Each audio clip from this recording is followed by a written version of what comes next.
Hello and welcome to the channel. As always, like the video, and if you enjoyed the story, leave a comment on if you would want more. This fanfiction was not created by me, but in the description there is a link to the fanfic so you can show your support to the creator and read along. Without any more delay, let's dive into the story. Midoriya gazed up nervously at the sign to the entrance of UA High. The school he'd always wanted to attend was before him, with the only chance he'd ever have at getting in. His hand moved over the Omnitrix, clutching it as a gentle reminder he had what he needed for dealing with what was going to come. Hope I got the right alien. Move it, Deku. Came the annoyed tone of Bakugo as he deliberately barged the boy out the way and stalked on, leaving the greenette to look on after him unimpressed.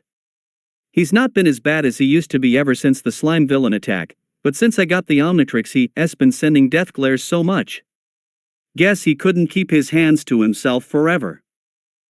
Shaking his head, the boy continued on his way. He had nothing to worry about concerning Bakugo, he just had to focus on the exam. Taking a stride forward with newfound drive, he smiled. With the Omnitrix he'd be just fine. And then his foot hit a crack in the floor and the ground started approaching fast. He braced for impact as he closed his eyes tight, but the collision never came. Cracking an eye open to check, he started flailing about when he realized he was suspended in the air, only calming down when he felt a hand on his back set him upright again. Sorry about using my quirk, but I figured you wouldn't mind me catching you. A kind, feminine voice said, and the boy turned to see a cute girl with short brown hair and rosy cheeks smiling at him, bundled up in a big coat and scarf. I'm Okacho Uraraka. Isn't this all like, super nerve-wracking? She asked, and the boy just continued to stare with what he was sure was the dumbest expression ever. Why, yes, it is quite nerve-wracking. That's all you need to say, you moron. Well, see you inside. Nice watch, by the way. The girl said as she walked off, and the boy just continued to stand there for a moment before he came to his senses and slapped himself hard. What was that? Not even a simple thank you? He berated himself as he finally set on his way again. Groaning, he just accepted he was never going to be good at interacting with girls. It didn't help when he wasn't used to anyone being nice to him either. If I run into her again, I'll have to make up for that. Sir, not to impede on your greatness, but why are we still waiting? The longer the child possesses the Omnitrix, the more he learns to use it, and it becomes harder to take. We already know what alien species he has access to, why keep waiting? Patient, underling. We must know what he knows of their capabilities so we know what to expect when we fight him. I will not make the mistake of coming unprepared against someone wielding one of the greatest devices in the universe, even if they are just a child. But sir. Enough. Lest you be the next head mounted on my trophy wall. We are almost finished collecting data anyway. We just need to see his 10th transformation one more time. Midoriya fiddled with the dial of his watch as he and the rest of his group stood at the gate into where the practical portion of the exam would take place. The written tests had already taken place, and then they had sat through an explanation on how the practical worked. The explanation had been simple enough that even when he had been briefly distracted by his own fanboying over President Mike of all people doing the explanation, he still understood the exercise. He wished he hadn't though, as while Bakugo, who he had been sat beside, ignored him like he had for years.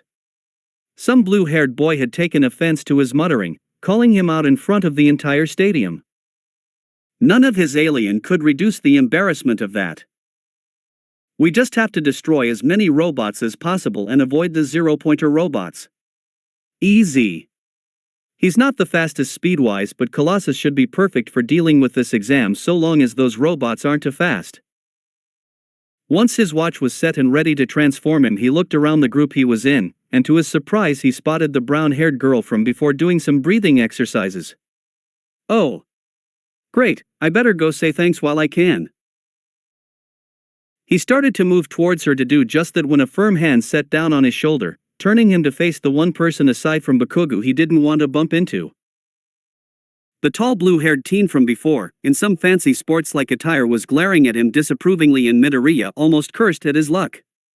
The boy turned to see the path the greenette was taking and shook his head.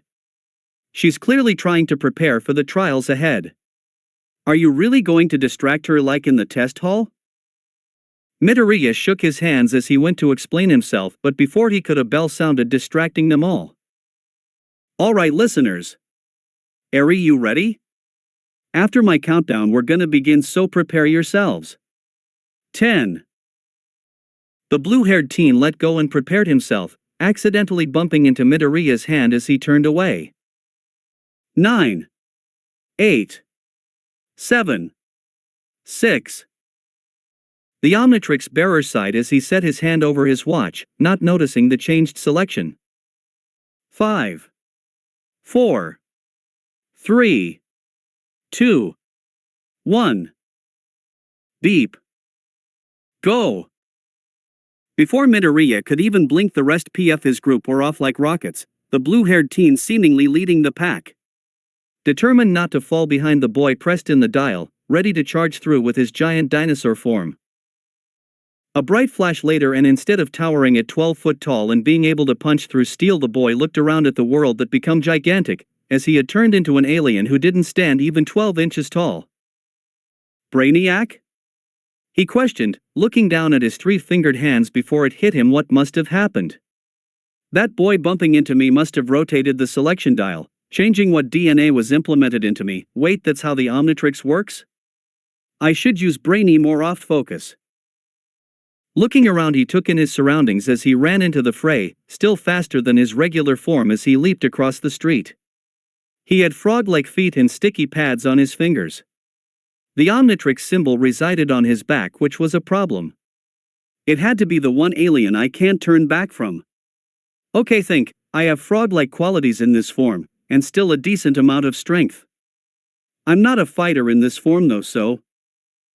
As he ran, one of the robots worth 2 points showed, barreling towards him, yet it made no move to attack, likely unable to see him due to his size. Smirking, the alien had an idea as he leapt up and grabbed onto the robot's side, crawling up to a crack in its armor. My major advantage in this form, super-level intelligence. Looking around the inside of the robot he had gotten inside, he saw hundreds of wires running about and even a screen where the robot's eyes were, allowing the frog-like alien to see outside. Grabbing a red wire, he pulled it out and hopped up to a similar blue wire, also unplugging that. Let's see, if I can't fight and my opponents all have their own scores, I can't make them for me. But none of these robots have a score obviously, so if I replace this wire in the optic targeting system's motherboard with this wire from the motion detection sensor, and do a little quick reprogramming. As he thought, he carried all this out, taking another few extra cables as well. The lights in the robot's eyes died down for a moment before they came back on, now green in color. Nice. And now fight for me, my robotic minion. Leaping onto the roof of the robot, Brainiac climbed out another crack in the robot and watched as it changed course, charging at a single-point robot and slicing it in half. A grin passed his face as he walked up to the edge of his robot, before leaping onto a building when he got a chance. That should rack up a few points, but the rest of the students are still gonna attack mine. Crash! The frog-like teen had to cling on tight, trying not to fall off his place perched on the building when a 3-point robot smashed through it, coming out beneath him. Well, I needed another robot anyways. He leapt down, landing on the robot's head and quickly repeating the process. Once he got out, he leapt off onto a street lamp and watched it go on its way, only to be destroyed by a blue laser before it could even do anything. Oh, come on. The exercise was only 15 minutes long, and now that the 10th had passed, Midoriya was once more in human form, waiting for his watch to recharge. He didn't seem particularly concerned as he had reprogrammed 20 different robots, and as far as All Might was aware, 6 were still active. This year's candidates are quite promising. I wonder where that frog guy went though. He had a pretty interesting approach I've not seen before. Or even a quirk like it. One of the UA faculty, a hero named Snipe, said. He's the green-haired kid there. All Might said, pointing at his successor. Multiple sets of eyes turned to look at him confused, and he realized what he said. You know each other? Midnight, a provocative and controversial heroine with long black hair, asked with a smirk. The number 1 pro stuck his tongue out in response. We met a few times, yeah. Interesting kid, no quirk, which is why you haven't seen anything like what he did. All Might said and tried not to fist pump as he congratulated himself internally on getting out of that little spot. See that watch on his wrist? Yeah. What about it? It's a support item, a fancy one. It's what he uses in place of a quirk, effective I'd say. The blonde explained, and most of the teacher's expressions became those of interest and surprise, though at the back they all missed the scoff that came from one Shota Aizawa. Well, anyways, the students are doing well, but the real challenge is up next. The principal, a small odd amalgam of a dog, bear and mouse, said, pressing a button on his desk. There's still the 0-pointer after all. Midoriya felt a slight sweat run down his neck as he looked around, his watch still in the midst of recharging. Almost all his reprogrammed robots were destroyed and he was still not able to do anything more. He was mostly just keeping on the tin to avoid any bots that would come after him when a loud rumble was heard, making everyone stop in surprise. An earthquake? Dust started to shake off the buildings as the greenette turned to the source of the noise and his eyes nearly bulged out of his skull. Standing as tall as a full-sized colossus was a giant robot, in a very familiar shape. Think of the 0-pointer as an obstacle you should try to avoid. That's the 0-pointer? Midoriya wondered, bewildered as he took a step back, losing his balance on ending up sat on the floor. Some who had already come to their senses ran past him, including the blue-haired teen. Shaking his head, the boy stood up as well, turning to run. Before his foot could even come back down onto the ground again, though, he heard something that made him freeze. Ow! Turning around, he saw the brown-haired girl on the floor, some rubble pinning her legs down. She tried to stand, but she was trapped with the 0-pointer barreling towards her. The Omnitrix returned to a vibrant green color. Beep. Boo. Sorry I didn't ask first, but I figured you wouldn't mind me catching you. Without a second thought, Midoriya charged towards the two, hands spinning through his list of aliens. Not Crystallize, not Goop, not Brainiac. He got the one he wanted and pressed in the face, and while the usual green flash occurred, Midoriya's form could be seen in the lights before it changed and he grew, taller and taller. The light dissipated and even people in some other training areas stopped when they saw Midoriya. To the teen, people became ants, buildings looked like doll houses, and the 0-pointer barely came up to the boy's waist in his new form. I think this guy should be called Goliath. The teen said, now in the form of a 100-foot-tall white-skinned giant that had green markings on his hands and feet. His voice carried without effort, and even from another city he could likely be spotted. His feet barely fit in the alley and he set a hand on top of the robot, picking it up with zero effort. And you, I'll call screwed. As he said this, he brought up his other hand, crushing the robot into a small tiny ball of scraps, which the giant proceeded to place on top of one of the roofs. Looking down, he very carefully got onto his knees while making sure not to hit anything or anyone, picking up the rubble off of the girl, before placing her into one of his hands and lifting her up to face him at eye level as she just stared, flabbergasted. Hey, you okay? He asked, concern, and the girl just nodded her head, seemingly unsure what to say. Oh, how the tables turned. Okay, good. Thanks for catching me earlier, by the way. I'll put you down now, hold on. He leaned down once more, making his hand into a kind of slide onto the ground. Once the girl was safe, the boy tapped his chest, where the Omnitrix symbol was, and he transformed back into regular old Midoriya. Now just gotta try to nag some more points in. Beep. Time's up. Or not. Did I get enough points to pass? All Might smirked as he looked at the scoreboards. Sitting comfortably in second place of the rankings was his successor, Izuku Midoriya, 35 combat points, 70 rescue points. Sir, with all due respect, he shouldn't dash. Aizawa, a scruffy black-haired man with similarly colored clothes and a gray scarf, was complaining to Nizu, the odd animal amalgam principal of UA, when the furrier of the two held up his paw to stop the man. We agreed to open up UA to the quirkless as well, Shota. Nizu reminded, and the man sat back down with a groan. Something we never should have done. It's like we're trying to get people killed. Aizawa groaned as he massaged the temples of his head. I will be expelling him immediately. I'd suggest just starting the paperwork now. I won't. For one, expelling the only quirkless person to ever make it past the entrance exam will broadcast the message that we never meant what we said. You may not care about your reputation, but I care about the school's. The principal told him, before taking a sip of his tea. Besides, he is hardly a normal quirkless child. I'm surprised you were so resistant when he still possesses what I have come to learn is quite a diverse set of abilities. A support item is supposed to make up for it? A device, a gadget that can break, or malfunction or time out as the documents I read said? Aizawa asked while quirking a brow before frowning. A lot can happen in 5 minutes, a lot of deadly things. 10 minutes is not long enough to win every fight you'd come across. He shouldn't be here, he'll die. Clearly, you are set on this train of thought. Niza sighed as he finished his tea. Fine then, as your employer I am ordering you to let the boy remain in your class for the first day, no immediate expulsions. If he still hasn't proven himself by then, you can expel him. 1A, 1A, 1A. Midoriya muttered the class name as he jogged past multiple other classrooms, not wanting to be late. Finally he found the right room and his eyes widened as he looked up at the size of the door. Whoa, I could almost fit a full-sized colossus through there. Taking a deep breath, he prepared himself to meet his new classmates. He knew Bakugo had passed and he was sure he had saw the blue-haired teen from the exam get enough points to pass as well. Maybe I'll be lucky and neither of them will be here, everyone will be nice. The door slid open and Midoriya was sure the world was just messing with him at this point. Inside, talking, or more accurately, bickering, with one another was Bakugo and the engine-leg quirk wielder. Great. Wonder if I can turn into Chiller and hit Dash. It's him.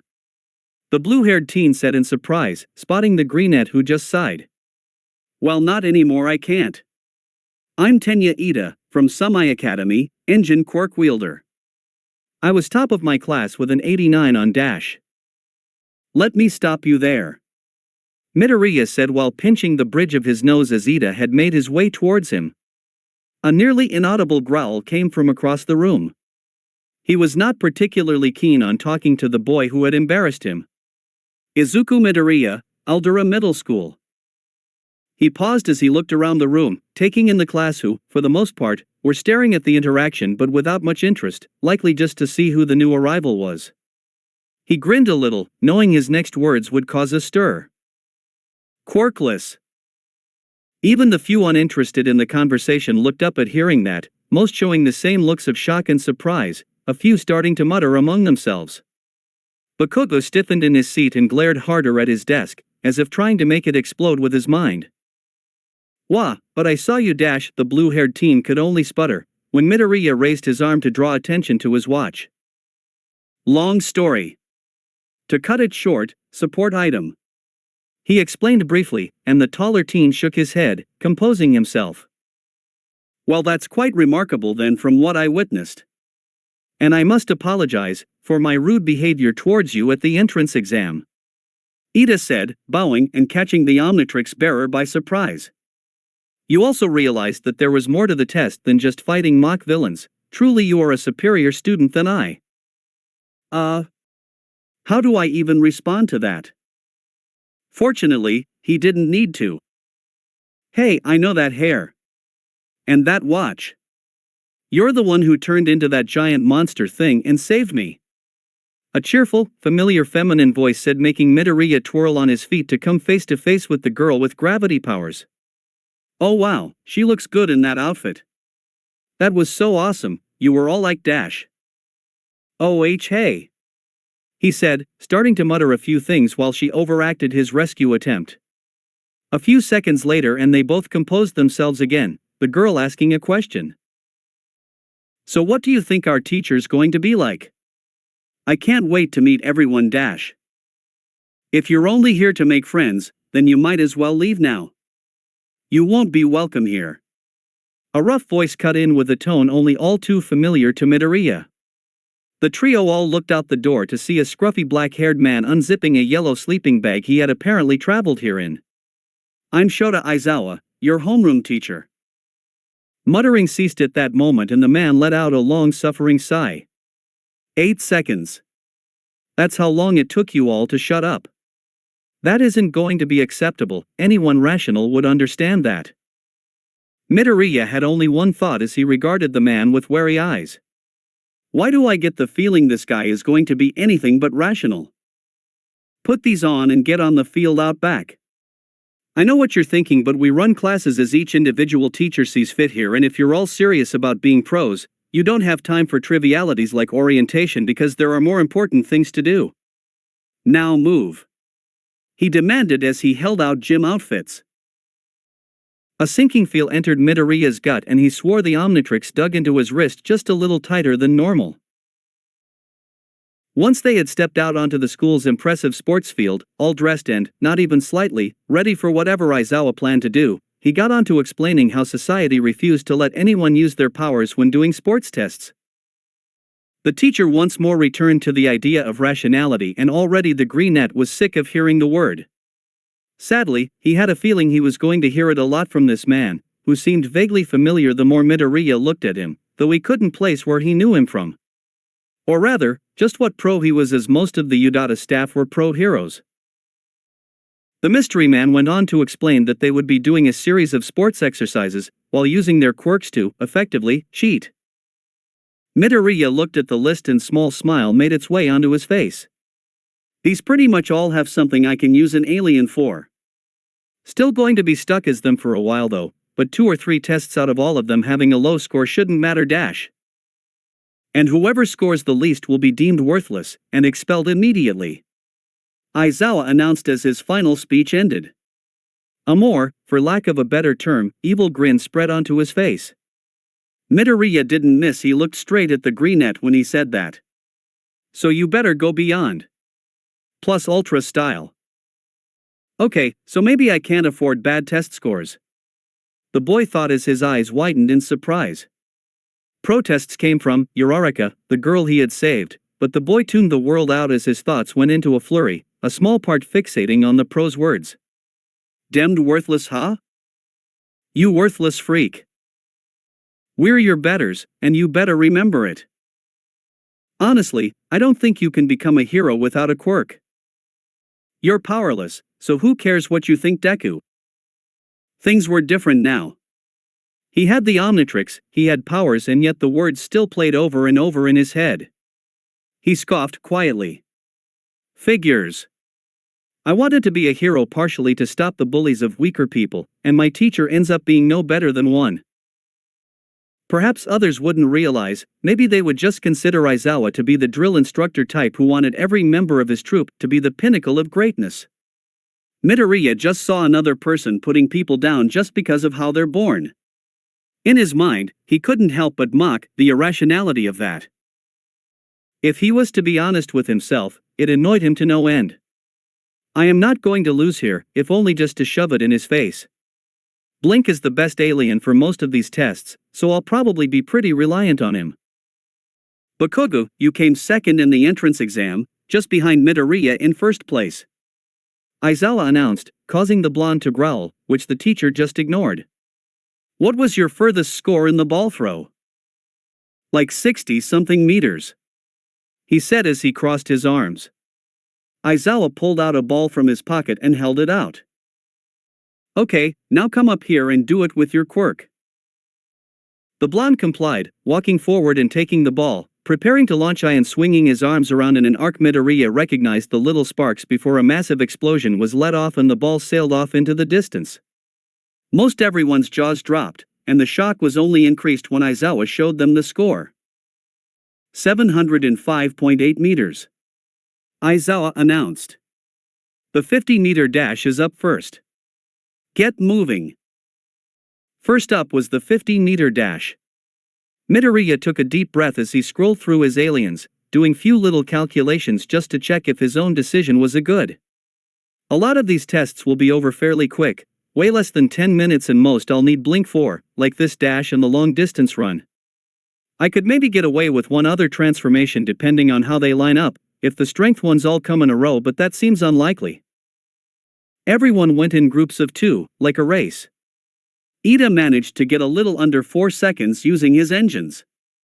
Uraraka lightened her clothes to run a little faster, and a blonde-haired teen who seemed to sparkle managed to achieve a good time by propelling himself with his stomach laser that looked suspiciously similar to the one that destroyed one of Midoriya's reprogrammed robots in the entrance exam. Next, the final two for the 50-meter dash, Izuku Midoriya and Bakugo Katsuki.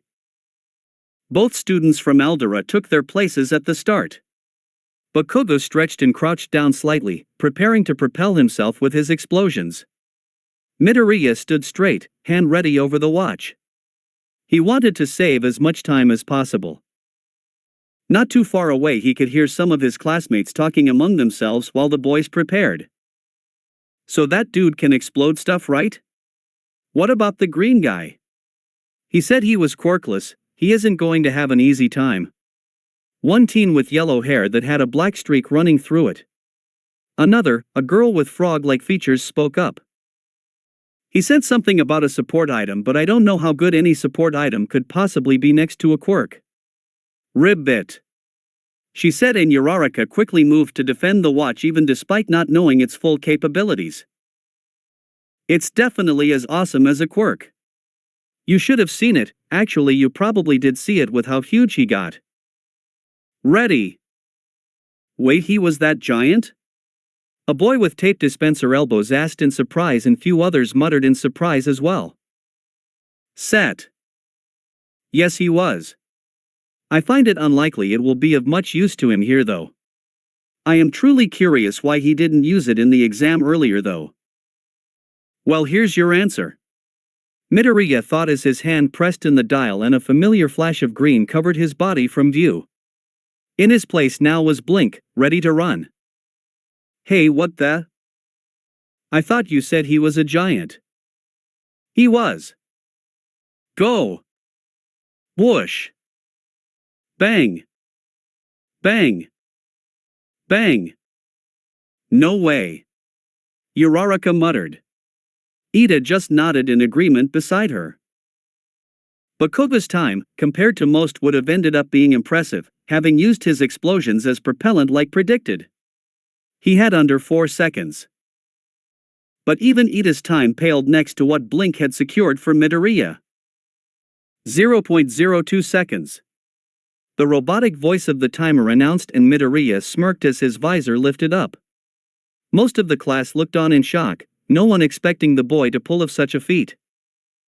Just out of the greenette's sight, an annoyed scowl overtook Aizawa's face. The next test Midoriya would have preferred to have been Colossus or maybe Crystallize for, but Blink still proved efficient, his strength being better than that of the average humans. He didn't place at the top, that honor going to a boy with multiple arms named Shoji who achieved 540 kilograms, but his score was hardly something to laugh about, hitting a grip strength of 227 kilograms. Well, it's still better than base. The raspy voice of his new form said as he did some quick maths in his head, tapping his watch to transform back.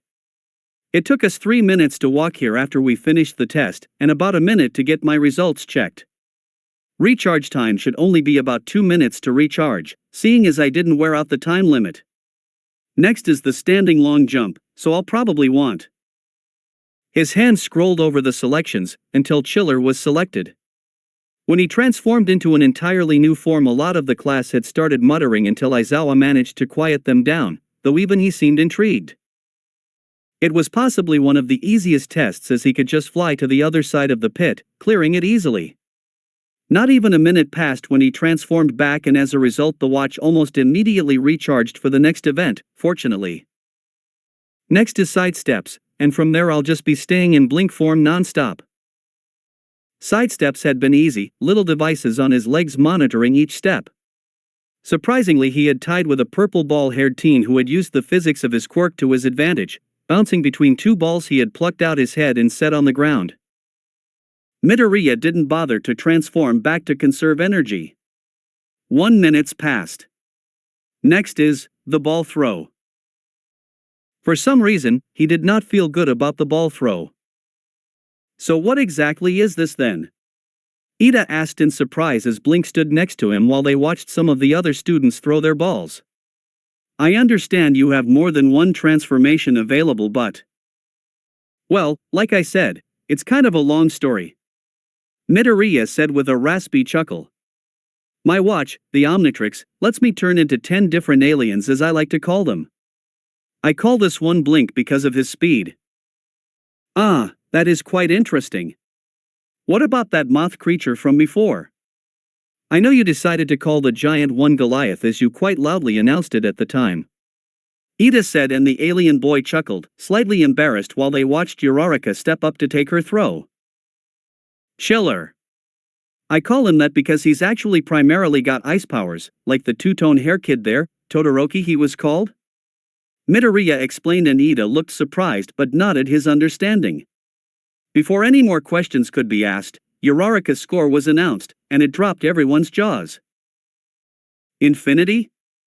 Most of the class shouted out in unison, the brunette herself just standing there, scratching the back of her head with a cute nervous smile upon her face. That's insane. How's that possible? The yellow-haired teen from before said, and Midoriya knew his turn was next. He walked, or more accurately skated, forward to his place on the stand to prepare for his throw, but before he could get there. Midoriya, a word before you take your throw. Aizawa said, his voice making it clear he didn't have anything positive to say. Of course. He walked with the teacher to just a little out of earshot as his mind tried not to worry about his. Your time limit.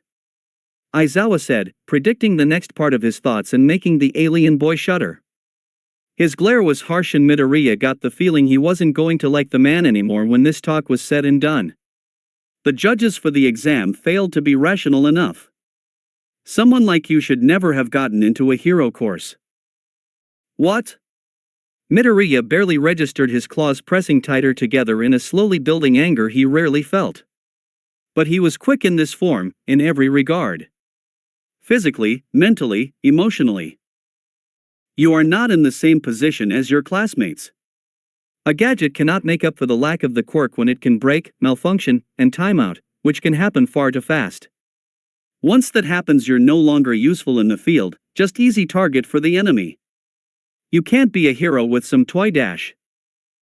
Oh, of freaking course. Midoriya exclaimed before he could stop himself.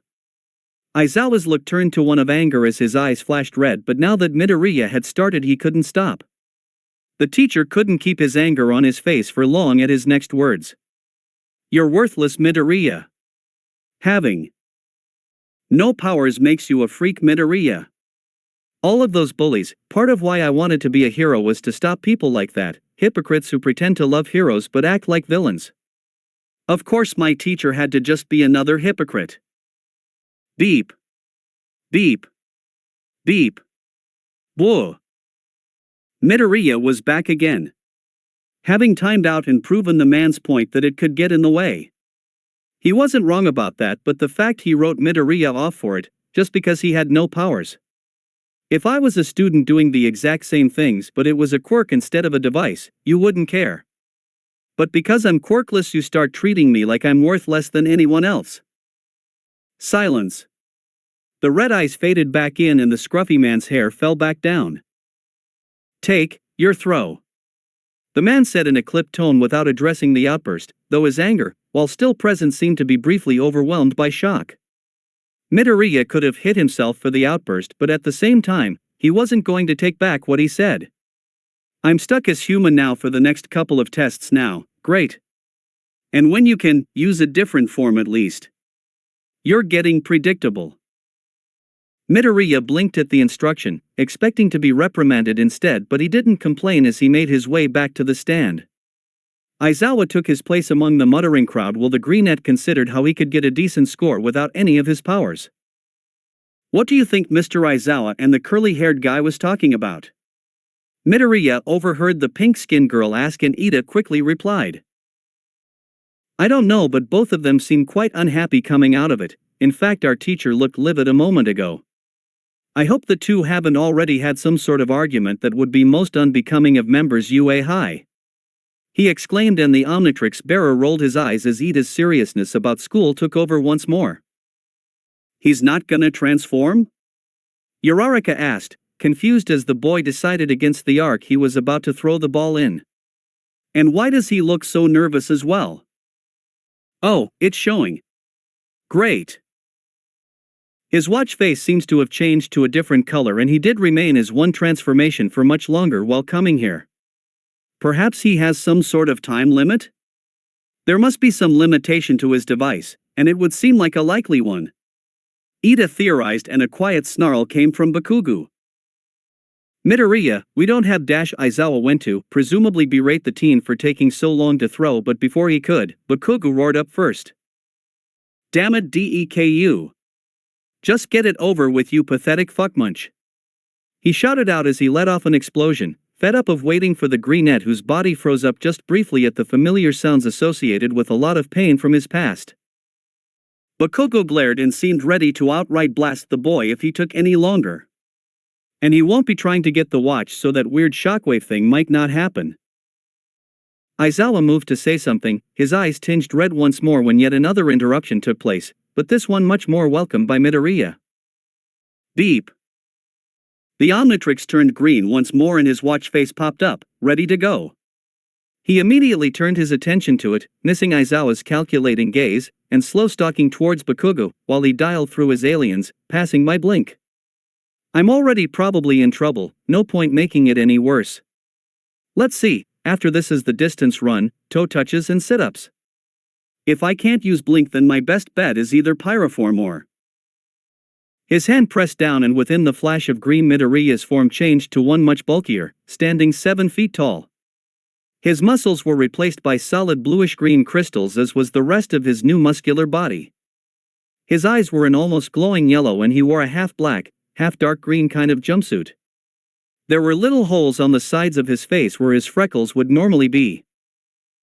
A new one, he heard someone question as he picked up the ball once more, doing a quick mental rundown of his new form's powers. Crystallize has similar powers to Todoroki, really, just with crystals and maybe a little more versatility.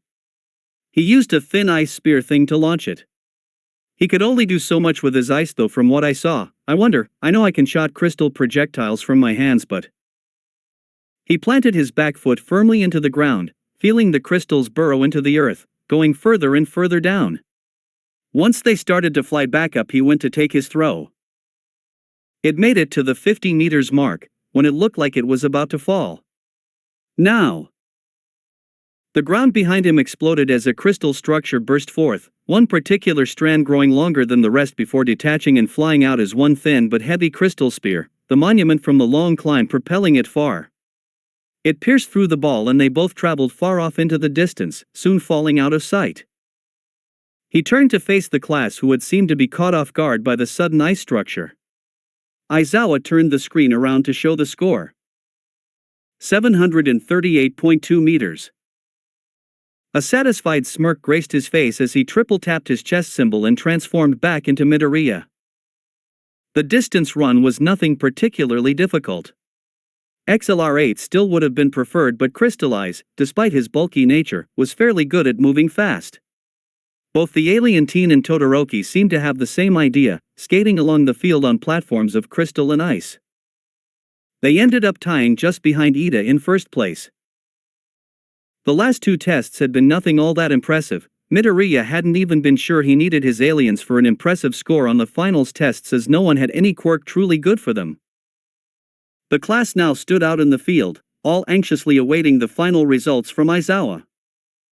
You probably all already have a good idea of where you're standing already, Aizawa said as he pressed a button on a remote and a digital screen seemed to pop into existence in the air. Midoriya took a deep breath as he opened his eyes to see the results. 1. Momo Yaoyorozu. 2. Izuku Midoriya. 3. Shoto Todoroki. 4. Bakugo Katsuki. 5. Ida Tenya. 6. Fumikage Tokoyami 7. Mizo Shoji. 8. Mashireo Ojiro 9. Ejiro Kirishima 10. Mina Ashido 11. Achiko Uraraka 12. Koji Koda 13. Rikido Sato 14. Suyu Ajui 15. Yuga Aoyama 16. Hanta Siro 17. Denki Kaminari 18. Kyoka Jairu 19. Turo Hagakure. 20. Minoru Mineta. A small bang sounded to his right and Midoriya knew Bakugo was pissed about the outcome. He didn't care though, he had survived the test. Now all that remained to be seen was if he could survive their teacher's anger, if his outburst came back to bite him. He felt bad for the purple ball-haired teen though, as his quirk had only been able to be applied in one scenario when Midoriya could see plenty of uses for it in heroics. And I lied, no one is going home. Aizawa announced and Midoriya blinked.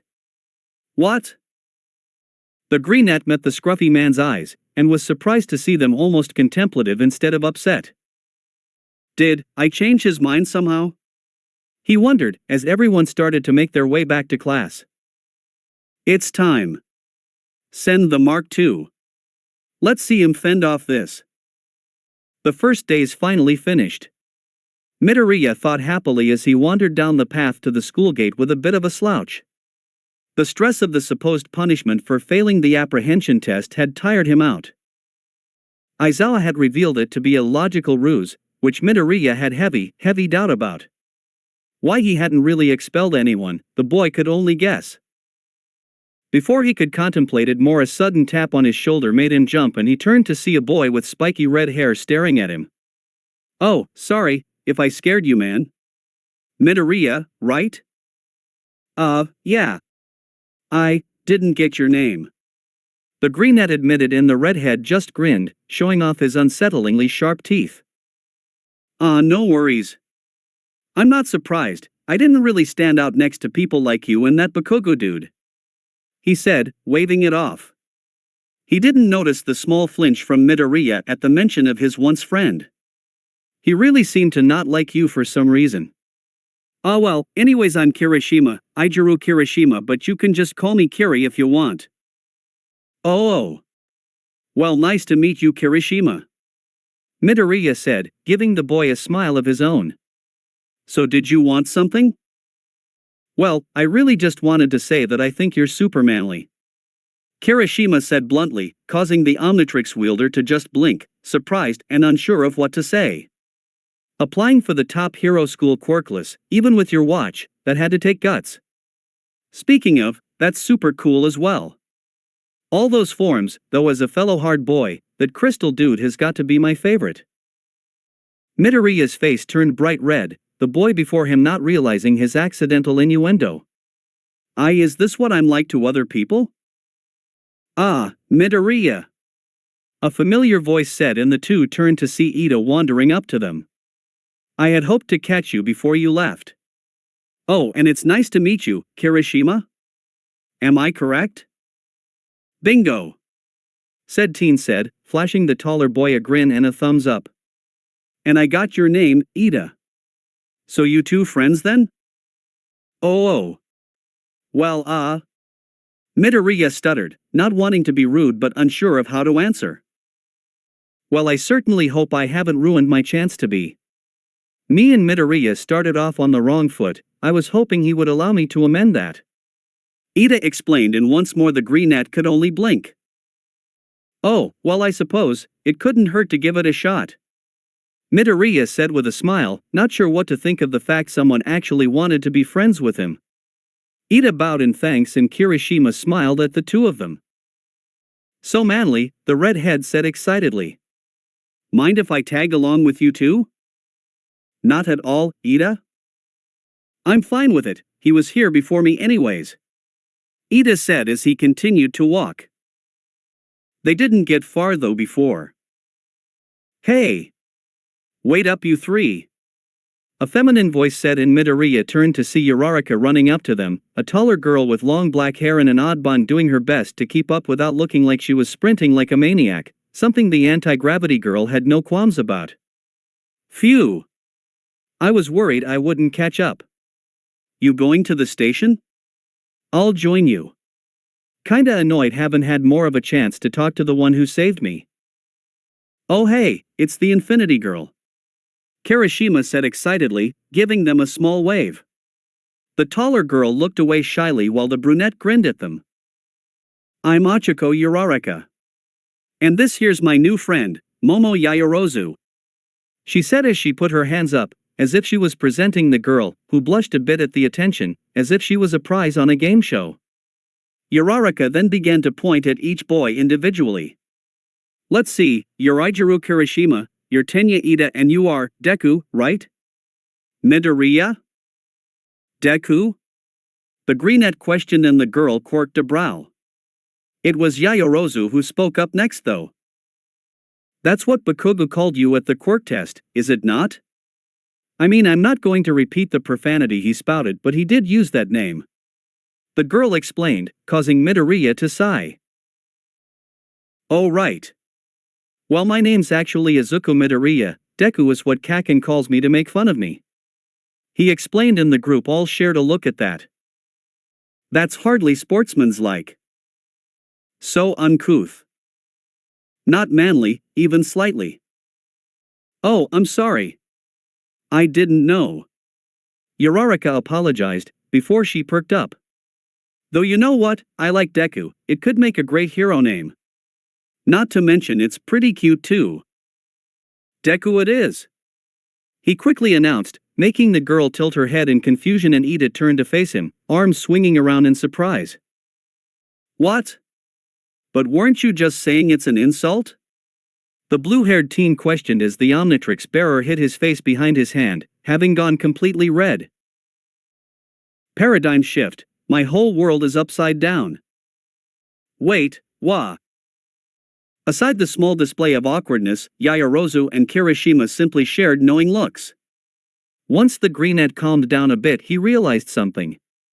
Kirishima just wanted to say hi, Ida wanted to start over, and Uraraka wanted to talk, but is Yaoyorozu just here with Uraraka or? Oh, Midoriya. The girl spoke up, and the boy felt a small smile form on his face at the timing. She fidgeted nervously as she seemed to be trying to think of what to say next.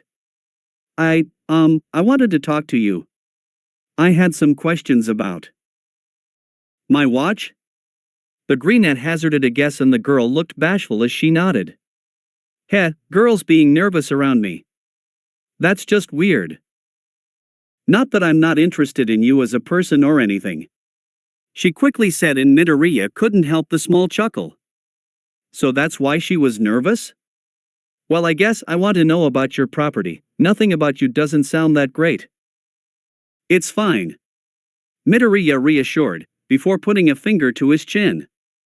Though I'm not sure how long we'll have to talk though, I mean, I doubt we're all going back to our homes the exact same way. Oh, well, I'm actually getting picked up by a car. There's plenty of room, I'd be happy to offer you all a ride home. The girl offered, and the rest looked among themselves surprised. Are you sure? I wouldn't to intrude or anything. Midoriya said, and the girl giggled. It's fine. As long as you're willing to wait for a few minutes, I have no problem with you all joining me. The tall teen said, a kind smile on her face. Besides, it will make the trip much less lonely. Well then, what do you want to know? The brunette asked, and he didn't miss everyone else listening in, excited to get answers themselves. Well, first, how many do you even have? The ride home had been incredibly pleasant and fun, everyone chatting about his watch and more, making jokes and getting to know one another. They had been in for a shock when Yaoyorozu's car arrived and turned out to be a limousine, but certainly no one was complaining. Yaoyorozu didn't seem to register that it was a rarity to the rest, not picking up on their shocked expressions. Once they were inside, they found it to be incredibly spacious and covered in blindingly white leather seats and wall pads that contrasted the almost infinite black of the paint on the exterior.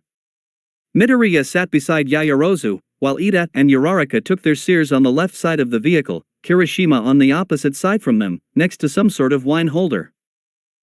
Whoever was driving, he was hidden from sight behind a pitch-black divider at the front. The group, once they had gotten over their shock, quickly made their way back to talking about their quirks and Midoriya's aliens. Uraraka had been the first to be dropped off, her house being closer than the rest's. The building itself had looked a little worn down, but no one had said anything to be polite as the anti-gravity girl said her goodbyes and made her way to what Midoriya was sure was a one-person apartment. Does she live alone? The second to be dropped off had been Kirishima, who had turned out to be only a couple of blocks away from Uraraka in the same city. When they had pulled up, they had seen the redhead's house was a much more standard house, with a garden, 2 floors, and a garage. The remaining 3 students, between whom Midoriya felt pretty out of place with them being so much taller, had a much longer journey together as they had to leave to another city to drop off Ida next. As they talked, the greenette noticed that every now and again the black-haired teen would say something that would really put into perspective how she was absolutely definitely ridiculously rich, though it was never done in a flaunting manner. It was little things like being shocked Uraraka could live in such a small house, or when someone brought up a minor inconvenience of everyday life she seemed totally oblivious of, such as making some small meal, apparently used to others doing it for her. While being in the personal limo of a super rich girl was odd enough and certainly not where Midoriya had expected the day to be going, he couldn't help but notice Ida was less fazed by the girl's obvious deep pockets than everyone else, not even batting an eye when she mentioned having a maid at one point. I wonder, engine-based quirk, I'll have to look into it when I get home. They pulled up at the blue-haired teen's house and Midoriya could only blink in surprise when he saw it. It was easily twice the size of Kirishima House in every possible way.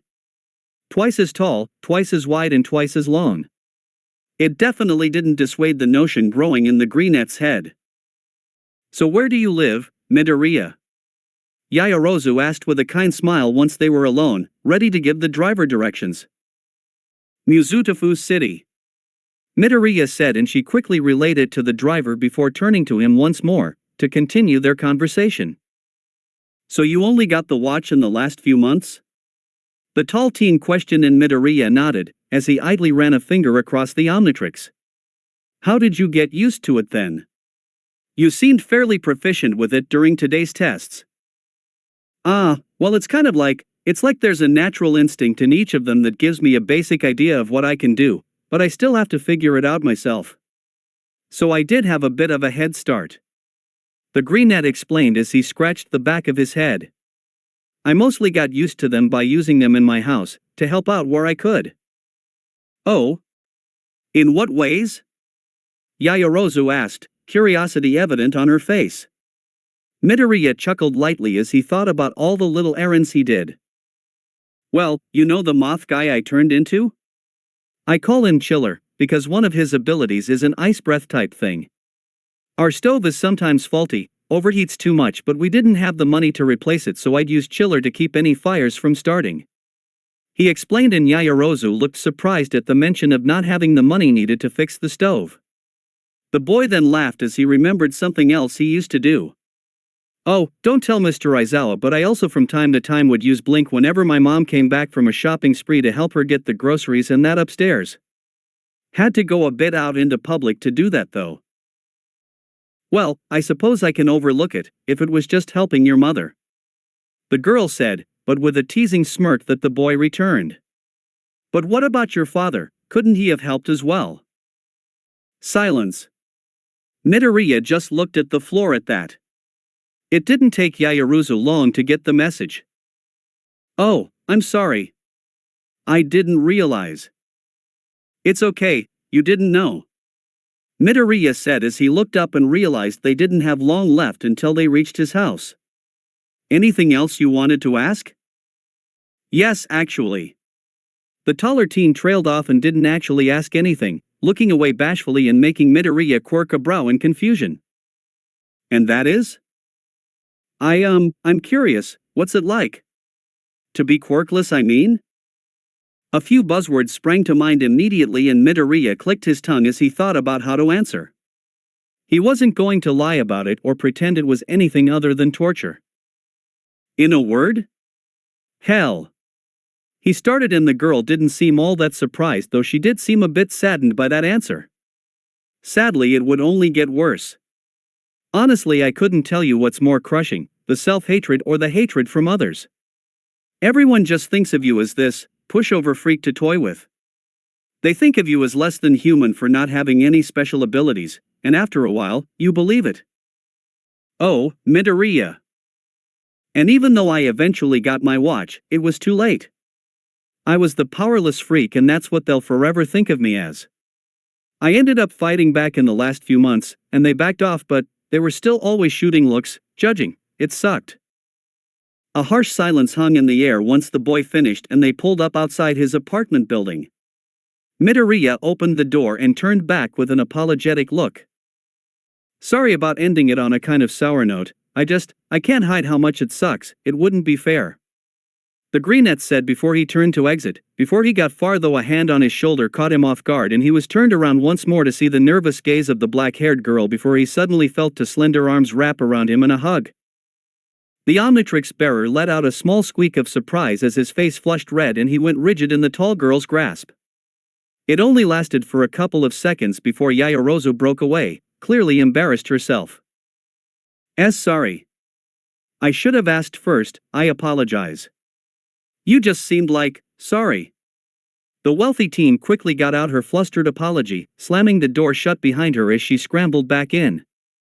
A moment later the limousine pulled out of the car park and left Midoriya standing there dumbfounded. Wah! The greenette just watched, mouth slightly agape as the car rounded the corner and left. Only once a harsh breeze blew into him and his skin started to form goosebumps did he snap out of it, turning around and walking to the staircase. What was that about? The Omnitrix wielder shook his head, deciding to put it out of his mind for now and simply get to bed, the long school day having left him longing for some sleep. Unfortunately, as he climbed he felt a pit form in his stomach and his mouth start to go dry. Something was wrong.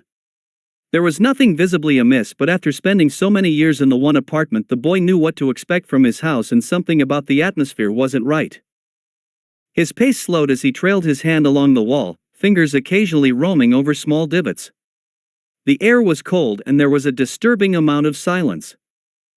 No sound of television from a neighbor's house leaked out, no particularly bright lights came from anyone's windows to blind him as wandered down the hall. He came up to his door and the pit in his stomach only got worse. Nothing was wrong that anyone just casually passing by would have picked up on, but the boy saw it and he crouched down to be eye level with his door handle, looking at where the lock should be.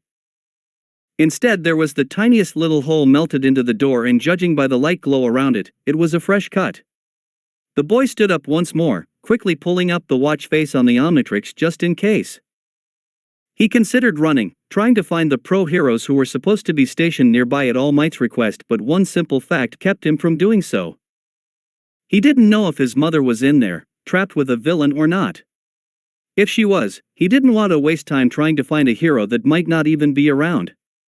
He kept a hand ready over his watch as he slowly opened the door and looked inside. His breathing hitched as he saw the flowers near the door spilled onto the floor with the vase smashed and a hole in the wall the size of a small ball. He slowly creeped in more. He passed the bathroom which was empty though the shower curtain lay on the floor, his room which remained until in his mother's room which had clothes strewn around all over and another vase smashed into the floor. Finally the teen made it into the living room and his eyes widened in horror at the scene before him. One of the couches was flipped over, the TV was smashed upon the floor, noodles from the meal his mother must have been making were spilled along the kitchen countertop and the fridge was completely toppled on top of something metallic. None of that was what had caused the boy surprise nor the cold piercing chill of fear to run down his spine though. Stood in the center of it all was his mother, looking terrified as one robotic arm remained wrapped around her neck, the other pointing a mounted gun at her head. A gun that had just started to light up. The barrel of the hand-mounted gun lit up, charging a shot that would kill Inko if it hit. Midoriya's eyes widened in horror, hand flying down onto his watch on instinct. The signature flash of green hadn't even dissipated when Midoriya's new form shot out towards them. BZZT. No-oh. Ah. Boom.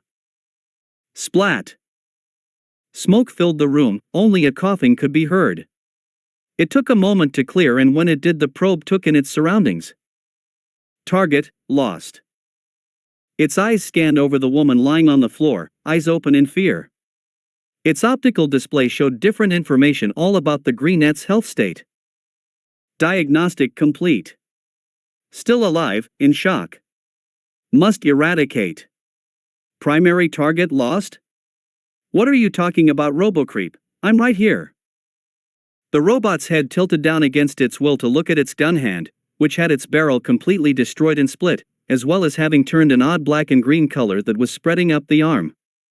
Just needed to catch my breath from that hit. Can't hurt anyone if the opening is JAMAGGADGGGHHHOWWWASHH. Violent bright bolts of electricity traveled through the robot's arm and a large green and black blob shot off the arm, forming into a towering alien with green stripes all over and seemingly only one eye. Ow, note to self, Enhance can't stand electricity. The alien teen muttered as he clutches his head with a massive hand before straightening up. The probe turned to face him. Galvanic mechamorph form detected. The robotic voice announced as its eyes lit up and it raised its other arm up to the boy.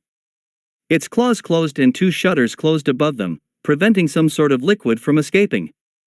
Further up the arm, a little miniature catapult was deployed. Incapacitation recommended. Whoa, okay, new plan. Enhance shouted as he dove out of the way of the projectile, which went on to hit the couch and wrap it up in some sort of electric net. The teen looked up and saw, through some miracle, the television had survived so far. The alien's body shot forth, turning into a ball of a liquid-like substance that quickly engulfed and grew around the TV until it was fully black and green, the display serving as the placement for the alien's eye. The boy's form continued to wrap around the connected speakers and devices, pulling in as much materials as he could. Time to pull the plug on this jerk. As he said that, the DVR his form was connected to shot out its videotape as a distraction. The robot wasn't hit with it as a green bubble seemed to form around it, protecting him from harm. However, it also locked away from interacting with what was outside the unexpected force field, letting Midoriya grab his mother with the television's plug, which wrapped around her and pulled her away from the danger. Eliminating mechamorph assets. The robot announced as its force field fell and it lifted up its working hand to the teen. Oh, that can't be good. Midoriya muttered as he quickly separated from the television and watched in shock as a stream of fire shot forth from the robot's hand, causing the TV to blow up into a flurry of sparks. Damn it! That's expensive. Could you not blow up our stuff while you try to kill me? Negative. Did the killer robot just sass me? Midoriya's new body melted into the floor into a puddle and quickly moved away towards his mother before he reformed, picking her up and running away. Okay mom, if you're gonna focus up again, please do it now. Hawa ugh. Was the only noises that came from the plump woman, making Midoriya groan. Not good. What the hell happened to the pros around here? Crash. Looking back, Enhance's eye widened in worry as he saw the robot crash out their apartment door, hovering in the air somehow. It can freaking fly now? Hold on mom. The alien made a sharp turn, ignoring the stairs and jumping off the balcony, wrapping his hands tightly around his mother and spreading his body out like a parachute. Wind hit his stomach and he felt his body bend back as their descent slowed down, and to his dismay he couldn't see any pros around anywhere even with his current overhead view. A few moments later they were in the car park of their building with the robot already following through the air. Izuku, what's going, my? Inko shouted in surprise as she regained awareness and Midoriya quickly kneeled down beside her. That's Dash. Mom. I know you're scared, but we gotta focus. I can't see any pros around anywhere. He quickly explained, and the fear in her eyes got worse once she heard. Then realization dawned on what her son was about to say and apprehension appeared. No, not again. Mom, just go get some pros. I'm safe as long as I stay alien, you're not. Go.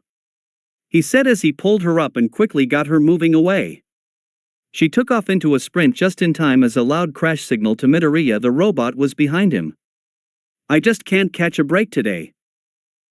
He turned to face the robot, thankful yet also annoyed that the car park was empty. He'd be able to avoid collateral damage, but he had nothing to merge with. How am I going to win this now? I can't merge with him without getting zapped. Initiating FDC protocol. The robot announced, and before Midoriya could react, a ring of green energy suddenly burst forth from the machine. It moved too fast to dodge and washed over the alien boy. At first it seemed nothing had happened, and the teen went to laugh, but as he moved his body suddenly twisted and contorted, becoming more solid, and a burning sensation traveled throughout. Slowly his skin started to glow green, getting brighter and brighter until he was engulfed in a flash that soon dissipated. Enhance had disappeared, but Midoriya was still present, blinking in surprise. He looked down at himself and saw his body partially covered in red rocks but mostly being pure fire. What the pyroform? How did you do that? Error. System failure. Protocol be engaged. The robot's eyes turned purple as it suddenly began to grow to double its size, making Midoriya gulp. Eradicate Izuku Midoriya, completely. I don't suppose I can refuse service, can I? Pyroform asked with a nervous smile. The robot didn't answer, instead aiming its working hand at him, a faint whirring noise indicating something had started charging inside. So that's a firm no? The boy quickly threw his hands down, violent torrents of fire shooting into the ground and creating an intense pressure that rocketed the teen into the sky, narrowly avoiding a stream of liquid that shot out of the hand. Hey, I thought that was fire before? He stopped the jet of flames and let himself plummet on top of the robot, feet landing on its head before he summoned up a violent tornado of fire around the two in a bid to destroy the bot quickly.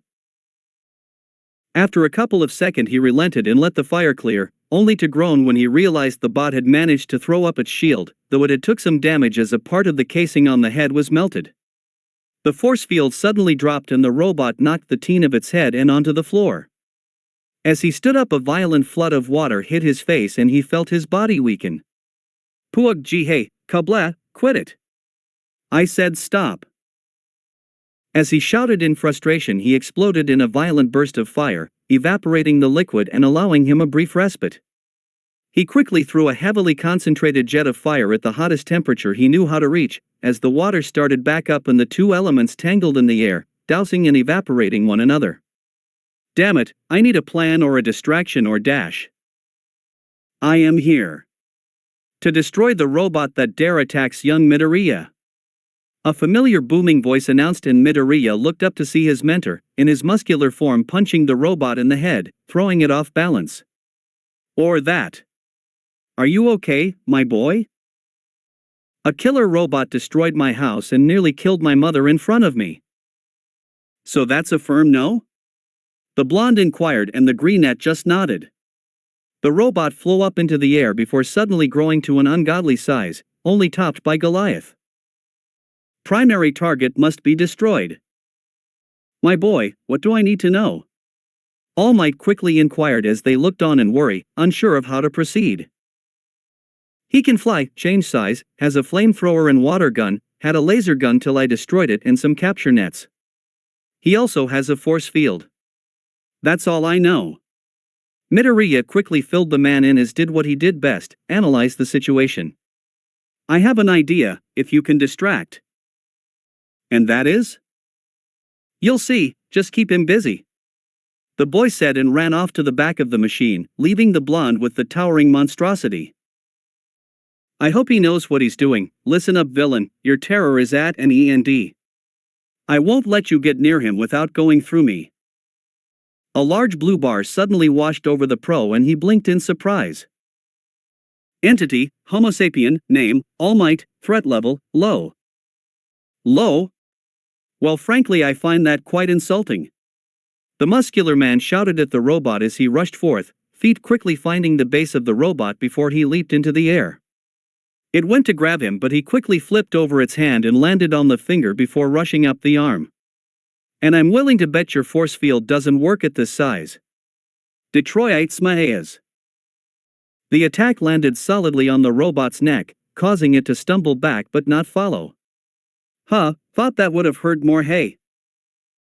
The claw of the robot's hand picked up the man by his shirt and threw him off the shoulder onto the ground before trying to punch further into the concrete. The blonde barely rolled out of the way in time, wiping away a drip of blood on his chin. All Might, move. He heard Midoriya shout and obliged, rushing off to the side before turning back to see what was happening. To his surprise, he saw the alien standing in the robot's line of sight, holding a fireball that was twice the size of him. Heat makes air rise, so. Rise. The teen threw the massive culmination of fire at the villain's feet and continued to pour more fire into it as he could. The flames swirled around the robot, dancing elegantly as it tried in vain to bat them away. In just a moment the entire machine was engulfed. Now! Midoriya's form suddenly exploded in a bright orange glow before the tornado followed similarly. The man wiped away the sweat forming from the heat as he watched in awe of what his student was doing. The tornado kept rising and the blonde swore he could see the silhouette of the villain rising up with the flames. After a few moments of the spectacle, Midoriya stopped pouring into the flames, and transformed back to human form. All Might rushed forward immediately, grabbing the boy and pulling him to the sidelines. The tornado of flames soon dissipated and he was surprised to see the villain completely gone. What? I did the same thing the first time. Difference this time, I could control the intensity. I went above my normal heat limit for a few moments, made the flames strong enough to carry the robot away. Should be in orbit. Midoriya explained between tired breaths. Not used to going past certain temperatures with him, clearly need to work on that. All Might held his student against him, turning back to his skinny form once he made sure no one was watching and helped guide the boy. You did good, Izuku. Come on, let's go see your mother. Inko, Toshinori and Midoriya all sat around the annihilated living room of the two Greenettes apartments, on the only couch still upright and a stool the student had pulled from a closet. Inko sat chewing her nails nervously while the blonde pro massaged his head as he considered what had occurred. So, you came down to see how my first school day had gone and just happened to run into Mom as she was looking for the pros? The Omnitrix wielder asked as he looked towards the spot where his mother had almost died and shuddered. And you didn't see any pros at all? Not one. Your mother wasn't particularly subtle about looking for one either. The gaunt man confirmed as the woman blushed. Midoriya groaned as he started to pace. Whoever sent that robot, for whatever reason they waited until now and had the ability to get rid of professional heroes. What I want to know is how. He was obviously equipped to deal with me specifically, to fight my aliens. What pros were patrolling, do you know? The Greenette asked as he looked to his mentor. It was his mother who answered, however. Volcanic, Gravis and Whiplash. I get a letter through the door at the start of the week telling me who should be patrolling on what day. Inko explained and Toshinori quirked an eyebrow. Well, clearly I'm falling behind on keeping up with who my colleagues are. I used to be able to tell you every pro hero in a given city and now, so what were their quirks? Midoriya sighed, the theory in his mind seeming depressingly more likely. Gravis' quirk heavy limbs let him make each and every one of his limb weigh up to 4 times more than normal. Gave him super strength at a cost to his speed. Volcanic had magma beams, she could fire concentrated streams of lava from her fingertips, and Whiplash, she had electric whip, she could deploy a whip from the palm of either of her hands where a little holster is located and electrify said whips. Sounds like a strong collection of powers. Toshinori said as he nodded along and the younger Midoriya in the room sighed. Yeah, they're strong in a relative sense, but against that robot, who had so many defenses against so many powers, I hope I'm wrong but I think they did fight. And they lost. Inko finished for him. The room was silent for a moment as that sank in before All Might stood up, steam starting to pour as his muscles grew larger. Young Midoriya, is your watch charged? He asked and the boy nodded confused. Get ready to turn into blink. Wait, what? All Might? Isn't that technically illegal though? The boy questioned and the muscular man nodded. Under normal circumstances yes, but if it is deemed necessary by a pro, they can grant a civilian the right to use their quirk, or in this case support item, temporarily. The pro explained as he turned and walked to the door. Take your mother back to UA, I shall call ahead to inform them of your imminent arrival and then, I shall do my best to find these pros. A green flash occurred behind All Might and a second later Blink stood in front of him, a notebook in hand. Here, pages 37, 62 and 145. My sketches aren't professional artist level or anything, but they should be good enough to help, especially if you have no idea what they look like. Thank you, my boy. Now get to UA, explain to the principal everything that has happened. Don't worry about sharing your part in fighting off the robot, I'm sure he'll understand. Yes, sir. The raspy voice of the teen's alien form said before he was suddenly in front of his mother, not even leaving the blur trail he usually did in that form. Ready? This might be a bit nauseating after a couple of seconds. The woman nodded, before suddenly being picked up into the alien's hands. It looked ridiculous due to the size difference, yet Midoriya didn't seem to be struggling at all. Whoosh! Then they were gone, and all MJGHT left quickly after, pulling out his phone and calling up the principal as he leapt down to the battle site. Somewhere nearby there had to be a clue. Midoriya counted in his head, as buildings and cars appeared and disappeared in blurs while he zipped and zigged and zagged around oncoming traffic. No one even seemed to realize he was there with how fast he was going, something he wrote down in his mental notebook for later. 16, 17, 18. Suddenly they were in front of the U-Data gate, which was closed, a camera above looking at them. The alien waved a claw at it as he placed Inko down, but he doubted Nizu knew he'd be coming yet. 18 seconds to get here at top speed. God, I love Blink. You've made that clear, a lot. Inko gasped out as she sat down on the floor, seemingly winded. Midoriya flinched, and briefly wished there was a water fountain nearby. Maybe he could put a suggestion in somewhere to get that done. He tapped his watch and turned back to normal, sitting down beside Inko and supporting her while they waited. A couple of minutes passed in silence before anything occurred. KHSSHHHH. Suddenly the barrier opened up, slowly sliding away. It took a couple of moments, but soon the metal shifted away to reveal Principal Nizu, a furry creature of some description smiling at them, with the pro-hero Midnight beside him. The younger Greenette had already met the sultry pro earlier that day, in his first ever modern history course, but he hadn't interacted with her much at all, so he had no idea how she'd react to all of this. In all honesty though, the boy was just glad it wasn't Aizawa. Ah, Mr. Midoriya, Miss Midoriya. Please come in. All Might has already told me about what happened. A truly awful turn of events for you both. Let us talk in my office, as I think I have an idea about what Toshinori wants me to do. The furry principal said as he gestured for them to follow, turning and walking back in. Oh, can we get my mom a drink first? She could probably use one after everything. Midoriya asked and Midnight nodded, placing a hand on the woman's back. I'll help her, and take her to the office once she's able then. The principal mostly wants to talk with you anyways. The pro said as she guided Inko. They split at the staircase. The women wandered off towards the cafeteria while Midoriya climbed the steps alone with the principal. It seems you're already getting a bit of a reputation around here, Midoriya. I suppose considering your status as the first quirkless person at UA, even on a technicality would do that. Getting Shota to change his mind about something though, now that might as well be a quirk in of itself. Shota, sir?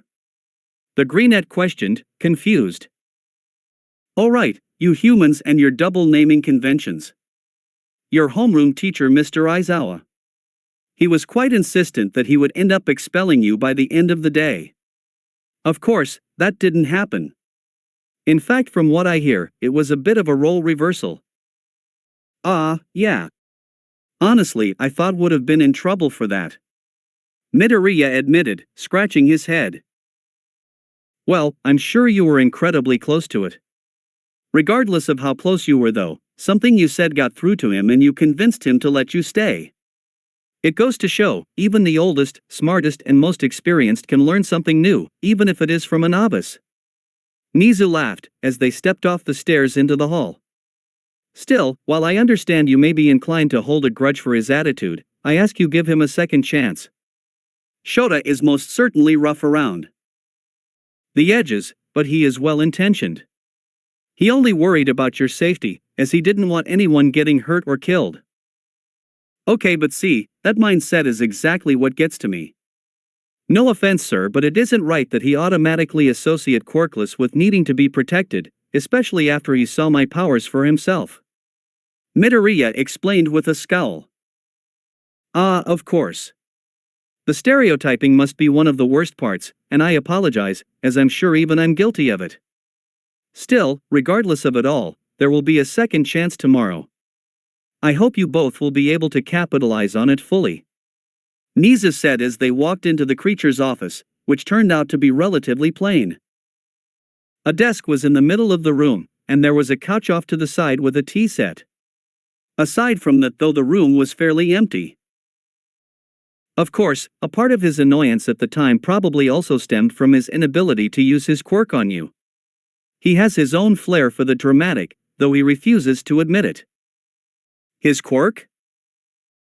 Of course, you don't know.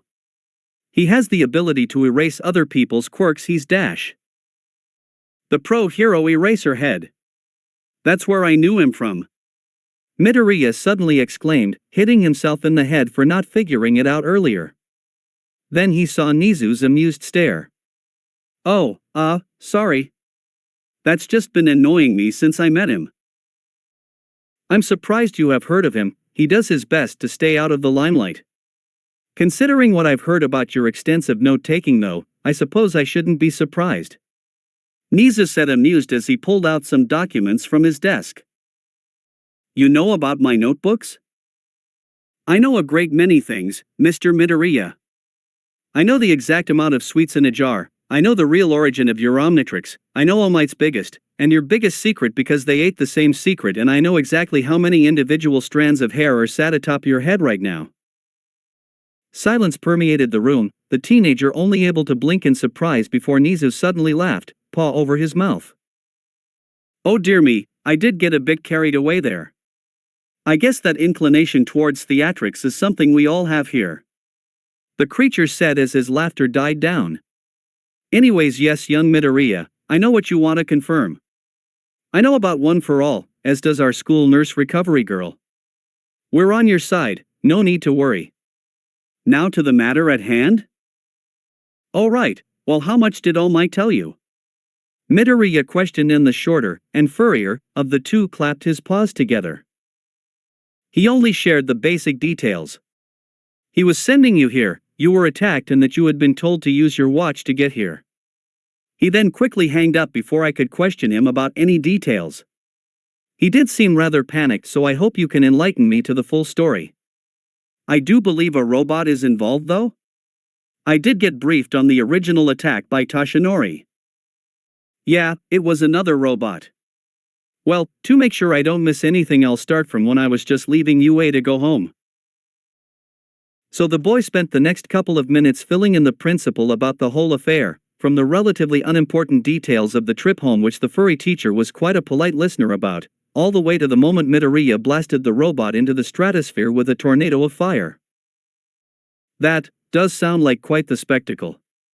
Were it not for the whole danger to the general public aspect, I would have quite liked to see that. Nizu admitted as he wrote down some notes. Midoriya continued on, explaining what All Might was doing right now, and the principal's eyes seemed to lose a bit of the twinkle within them. Oh, that is quite worrying. Gravis was a student here, only graduated 2 years ago. He was such a polite and hard-working student, I truly hope he is okay. Yeah, well, that's about it. At least from what I saw and did anyways. Midoriya said as he scratched the back of his head. Nizu went to say something, but before he could, a knock on the door sounded, before Inko and Midnight walked in. Miss Midoriya, perfect timing. Your son has just finished relaying his side of the story to me. Do you think you would be able to do the same? The principal asked, and Inko nodded slowly. Well, there's not much to say, I'm afraid.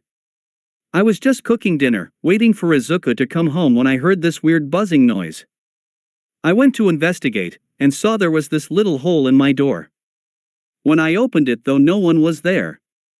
Then I turned around and it was right there, staring me in the eye. I'm not a fighter, not by any means, and I don't really think well under pressure. If I hadn't have been panicking, I should have ran out the door and tried to find some pros. The woman muttered as she shook her head, taking a swig from the glass of water in her hand.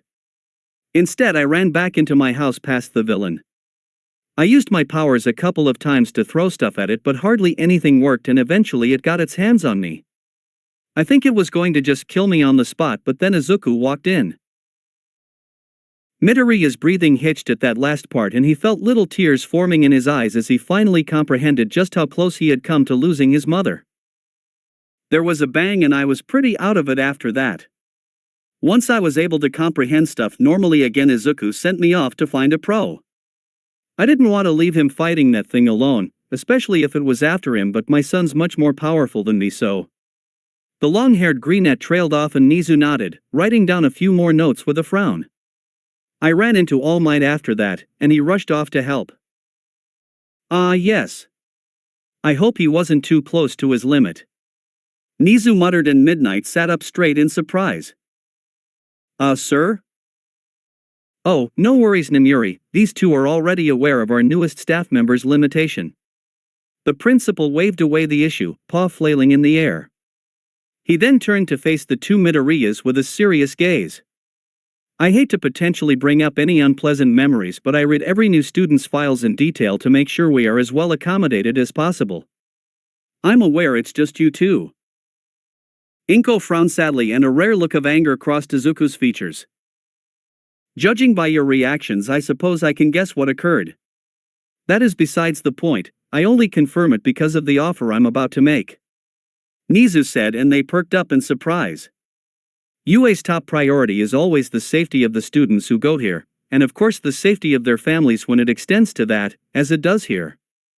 We know these attacks are liable to occur again, and currently one seems to be completely random. We also know the pros who were assigned to you were unable to protect you, despite being some very promising up-and-comers from my memory, though Mr. Midoriya here was able to stand up to. Now, we do have 2 uninhabited cities for use in our own backyard.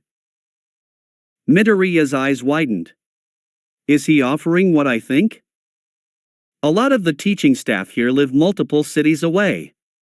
Even after the day is over, we have paperwork to file or have tasks to do before we leave. For some, like Miss Midnight here, by the time she leaves, gets on the train and gets home, it will be time for her to come back again. Nizu explained and the long-haired woman nodded. The training cities we use, one of them has a quarantined-off block the students never go near during the day. There is an apartment building the staff will sometimes sleep in and more than enough rooms to accommodate you both. That sounds great, but I'm not sure I'd be able to pay the rent on that. Inko said before realization struck and she hid her face in her palms from embarrassment while the rest of the room chuckled. That would defeat the point of it being a safe house, but I understand your concerns. Nizu said through his chuckling. It is quite fitting that you bring it up though. It is quite a while from here to Mizudafu. If you want, I'm sure we could find a position for you as part of the staff. For example, I believe our chef, Lunch Rush, is looking for an assistant. That's a really good offer, but the teachers do go home for holidays and that's so the protection kind of goes away then. Inko muttered and Nizu seemed to make something akin to a chittering noise. Yes, that's understandable, though not the case for us all. Recovery Girl, our nurse, pro hero, and teacher Cementos and yours truly all stay here pretty much all the time. Judging by our conversations, All Might as well will likely be staying nearby pretty consistently. The mammal amalgam explained before jumping off his chair and walking around the table to them. And because no civilians would be in the majority of the city, we can allow you what so far has proven to be the best defense so far, letting your son use his watch freely. Of course, there is a catch.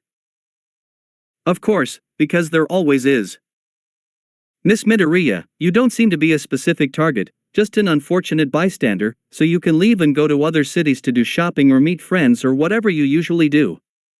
Mr. Midoriya though, you'll have to stay within the 2 cities, or on school premises at all times, with limited exceptions. The 2 greenettes looked between each other, considering it. Eventually Inko leaned forward. If it will keep my son safe, I'm willing to do it. Izuku? So I have the whole city to use outside of school hours, with the ability to use my powers relatively freely? He questioned and the mammal nodded.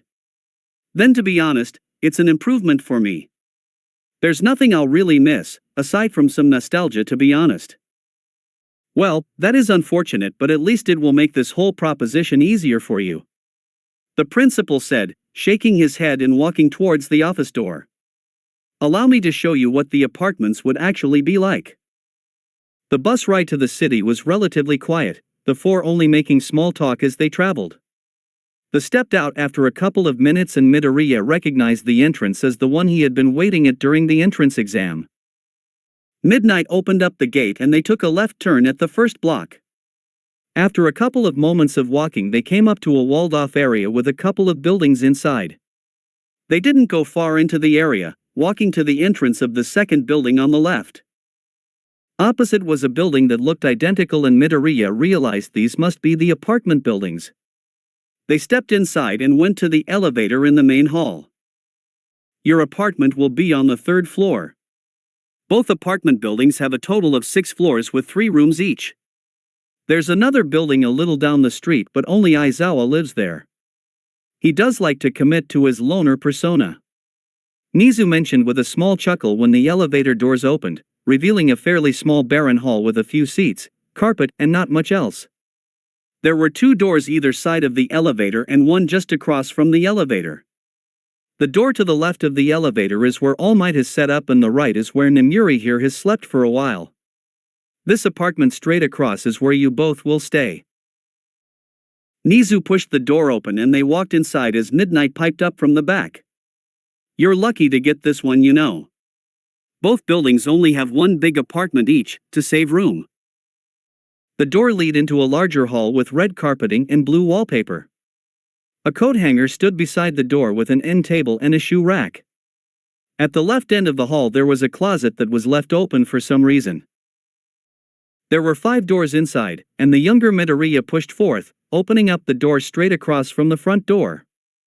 Inside was a soft-looking king-sized bed, with bedside tables either side, a large wardrobe pressed up against the wall and a trunk at the foot of the bed. To the side of the door was a wooden desk with an office chair and a set of shelves behind it. This is the master bedroom where you will presumably sleep, Miss Midoriya. It has plenty of room and storage in case you need it, and the desk is a fine enough place to set up a computer if need be. Nizu explained and Inko blinked in surprise while the Omnitrix wielder let out a whistle of content. I'm surprised it's already got some furniture. Do you keep it ready for anyone coming in then? He asked as he ran a hand over the wallpaper. Well, partially yes.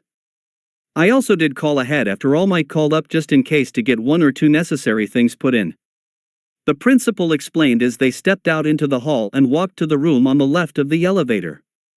This room will be yours, Mr. Midoriya. They walked in and had to navigate a curve as the bedroom seemed to stretch around the edge of the building.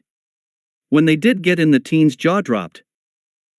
The room was clearly initially meant to be a guest room, as was evidenced by the 2 queen-sized beds. Near the front was a divider between the bed area and what appeared to be a small office area with 2 desks, one of which had a laptop on it. An armchair sat just in front of the door with a little table and 2 wardrobes stood beside one of the beds. The room was a bit thin but otherwise fairly spacious, and once one of the unnecessary beds was removed it would be a nice large room Midoriya would be more than happy with. I could fit twice my merch in here and still have room left over.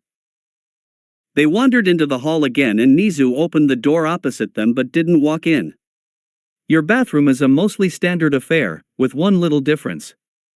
There's 2 baths and a shower in there, each hidden from each other's sight. Also 2 toilets and sinks. We did it this way for efficiency's sake, so that you could save as much time as possible when in a rush.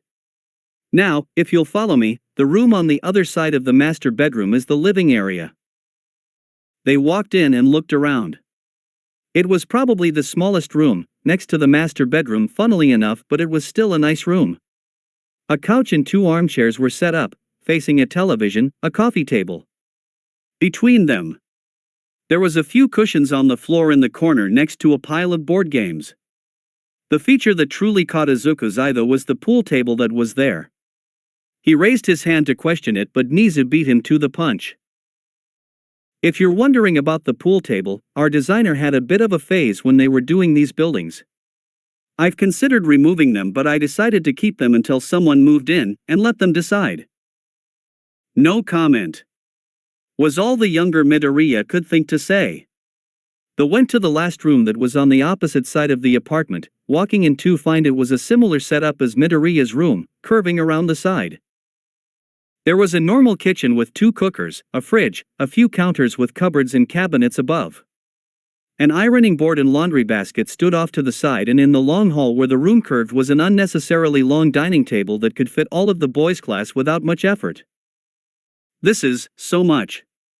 You're sure about just giving this to us?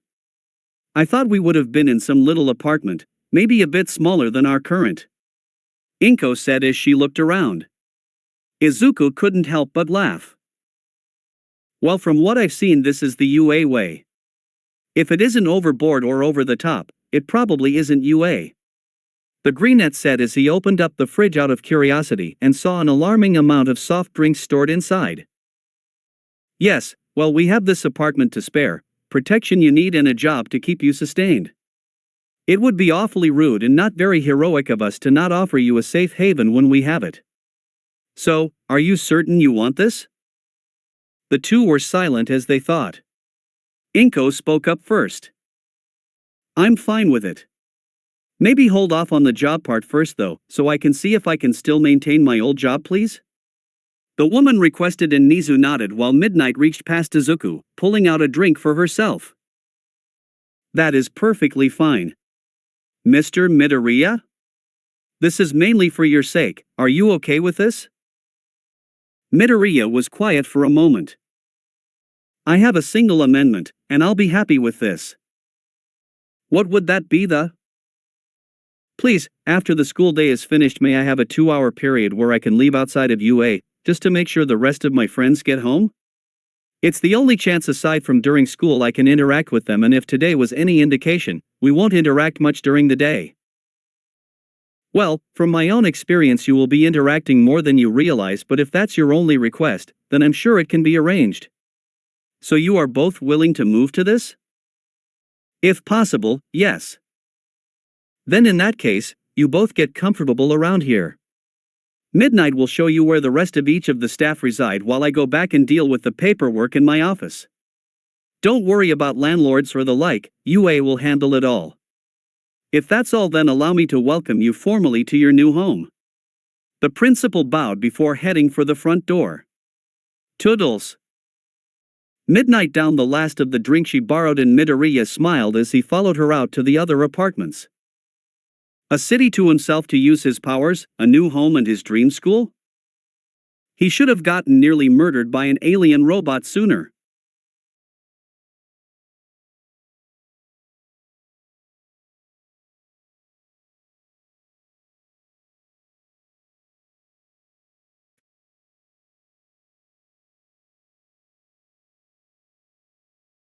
That's it for today. Remember to show your support to the creator of this story if you enjoyed it. If you would like more parts of the story to be uploaded, leave a comment and subscribe to get notified when the story continues. Bye-bye for now, and I hope that you all have a wonderful rest of your day.